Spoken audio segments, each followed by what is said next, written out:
മുകളിൽ കൊടുത്തിരിക്കുന്ന രണ്ട് ചിത്രങ്ങൾ നിങ്ങൾക്ക് നല്ല പരിചയമുള്ളതാണ്. ഒന്ന് വിജയ് മല്യയും മറ്റൊന്ന് നീരവ് മോദി. ഈ രണ്ടു പേരുടെ ചിത്രം കാണുമ്പോൾ നിങ്ങളുടെ മനസ്സിലേക്ക് വരുന്നത് പണ്ട് ഇവര് ഇന്ത്യയിലെ ബാങ്കുകളിൽ നിന്ന് വലിയൊരു തുക ലോൺ എടുത്തിട്ട് അത് തിരിച്ചടയ്ക്കാതെ ചെറിയൊരു കേസായി അതിനുശേഷം രാജ്യം വിട്ടതിനെ കുറിച്ചൊക്കെ ആയിരിക്കും നിങ്ങൾ ഓർമ്മ വരുന്നത്. ഈ ഒരു ബാങ്ക് തട്ടിപ്പായിട്ട് ബന്ധപ്പെട്ട് നമുക്കിന്നൊരു എക്കണോമിക്സിലെ ഒരു പ്രധാനപ്പെട്ട ടോപ്പിക്ക് ചെറുതായിട്ട് നമുക്കൊന്ന് പഠിക്കാം. ടോപ്പിക്കിന്റെ പേരാണ് NPA, അതായത് നോൺ പെർഫോമിംഗ് അസറ്റ്.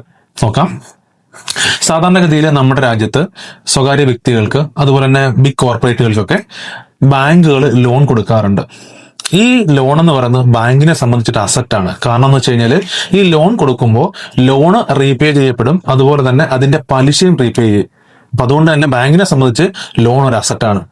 അപ്പം ഇങ്ങനെ ലോൺ എടുത്തതിന് ശേഷം ഈ വ്യക്തികൾ ലോൺ തിരിച്ചടയ്ക്കാതെ 90 ദിവസത്തോളം ഈ ലോൺ കണ്ടിന്യൂസ് ആയിട്ട് തിരിച്ചടയ്ക്കാതിരിക്കുകയാണെങ്കിൽ ആ ലോണ് എന്തായിട്ട് മാറും?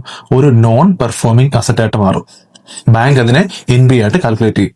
ഓക്കെ, അപ്പൊ ഇതാണ് NPA എന്ന് വെച്ച് കഴിഞ്ഞാൽ. ഇനി NPA 3 തരത്തിലുണ്ട്.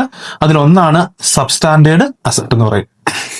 എന്ന് വെച്ച് കഴിഞ്ഞാല് നമ്മൾ ഒരു ബാങ്ക് NPA ആയി അതിനുശേഷം ഈ NPA ആവുന്ന ലോണ് ഏകദേശം 12 മാസത്തോളം ഇതേ സ്റ്റാറ്റസിൽ തുടരുകയാണെന്നുണ്ടെങ്കിൽ ആ ലോണ് തിരിച്ചു പിടിക്കാനുള്ള സാധ്യത കുറവായിരിക്കും. പക്ഷെ എന്നാലും തിരിച്ചു പിടിക്കാൻ സാധ്യത ഉണ്ട്, പക്ഷെ സാധ്യത കുറവായിരിക്കും.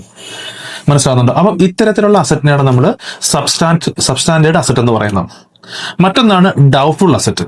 എന്ന് വെച്ച് കഴിഞ്ഞാല് ഈ NPA ആവുന്ന ലോണ് ഏകദേശം 12 മാസത്തിലധികം NPA ആയിട്ട് ഇങ്ങനെ തുടരുകയാണെന്നുണ്ടെങ്കിൽ അതിനെ ഡൗട്ട്ഫുൾ അസറ്റ് എന്ന് പറയും. കാരണം ബാങ്കിനെ സംബന്ധിച്ച് ഡൗട്ട്ഫുൾ ആണ് അത് തിരിച്ചു പിടിക്കുന്നത്.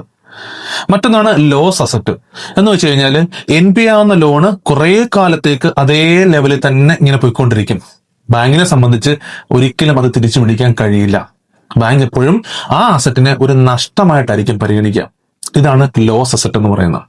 അപ്പൊ നമ്മൾ ഇന്ന് 2 ചിത്രങ്ങളിലൂടെ ഒരു ടോപ്പിക്ക് വിശദമായിട്ട് മനസ്സിലായെന്ന് വിശ്വസിക്കുന്നു. ഓക്കെ, അപ്പം നിങ്ങൾക്ക് NPA ആയിട്ട് ബന്ധപ്പെട്ട് നിങ്ങൾക്ക് അറിയാവുന്ന കാര്യങ്ങൾ നമുക്ക് താഴെ കമന്റ് ചെയ്യൂ.